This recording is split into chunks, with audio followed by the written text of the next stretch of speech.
بسم اللہ الرحمن الرحیم۔ السلام علیکم ورحمۃ اللہ۔ حضرت علی رضی اللہ عنہ نے فرمایا، اس شخص میں ہرگز دلچسپی نہ لو جو تم سے دوری اختیار کرتا ہو۔ کبھی اپنی زبان سے کسی کی عیب بیان نہ کرو، کیونکہ عیب تم میں بھی ہے اور زبان لوگوں کی بھی ہے۔ بہت زیادہ باتیں کرنے والے سے لوگ تنگ آ جاتے ہیں۔ 3 کام اللہ کو بہت پسند ہے: ٹوٹے ہوئے دلوں کو جوڑنا، دل نہ چاہتے ہوئے بھی معاف کرنا، اور کسی کے گناہ پر پردہ ڈالنا۔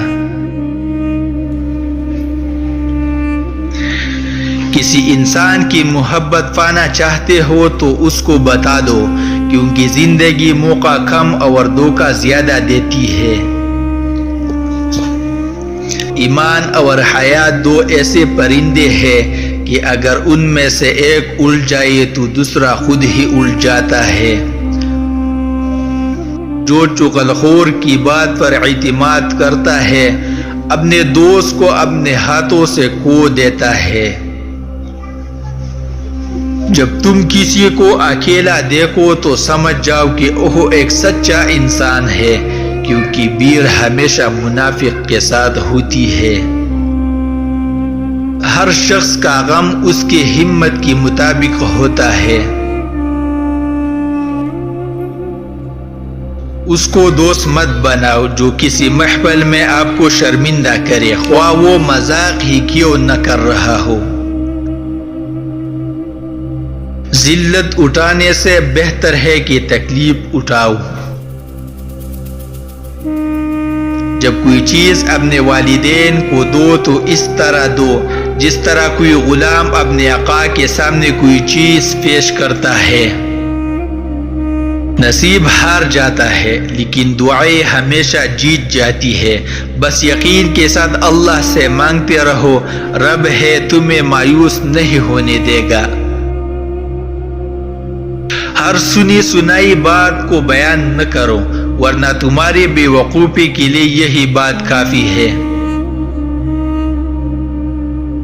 کبھی کسی کو دکھ مت دو، کیونکہ معافی مانگ لینے پر بھی دل میں درد باقی رہتا ہے، جس طرح دیوار میں سے کیل نکالنے پر سوراخ باقی رہتا ہے۔ ان لوگوں پر اعتبار کرو جو تمہاری 3 باتیں بانپ سکے: تمہاری ہنسی پر پوشیدہ درد، تمہارے غصے میں پوشیدہ تمہارا پیار، اور تمہاری خاموشی میں پوشیدہ وجہ۔ کائنات کی سب سے مہنگی چیز احساس ہے، جو دنیا کے ہر انسان کے پاس نہیں ہوتا۔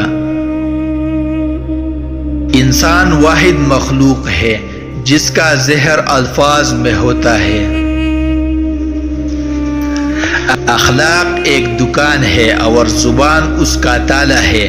تالا کھولتا ہے تو پتہ چلتا ہے کہ دکان سونے کی ہے یا کوئلے کی۔ جب بھی کسی کے ساتھ نیکی کرو تو اسے بھول جایا کرو، جیسے گناہ کرتے وقت اپنے رب کو بھول جاتے ہو۔ جو شخص سجدوں میں روتا ہے اسے اپنی تقدیر پر رونا نہیں پڑتا۔ ہمیشہ زندگی میں ایسے لوگوں کو پسند کرو جن کا دل چہرے سے زیادہ خوبصورت ہو۔ اگر دنیا بہترین جگہ ہوتی تو یہاں کوئی بھی روتے ہوئے پیدا نہ ہوتا۔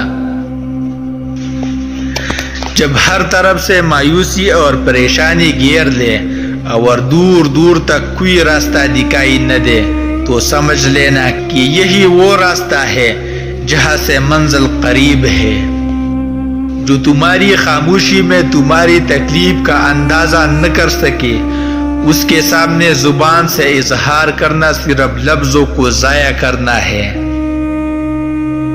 بارش کا قطرہ سیب اور سام دونوں کے منہ میں گرتا ہے، مگر سیب اسے موتی اور سام اسے زہر بنا دیتا ہے۔ جس کا جیسا ضرب اس کی ویسی تخلیق۔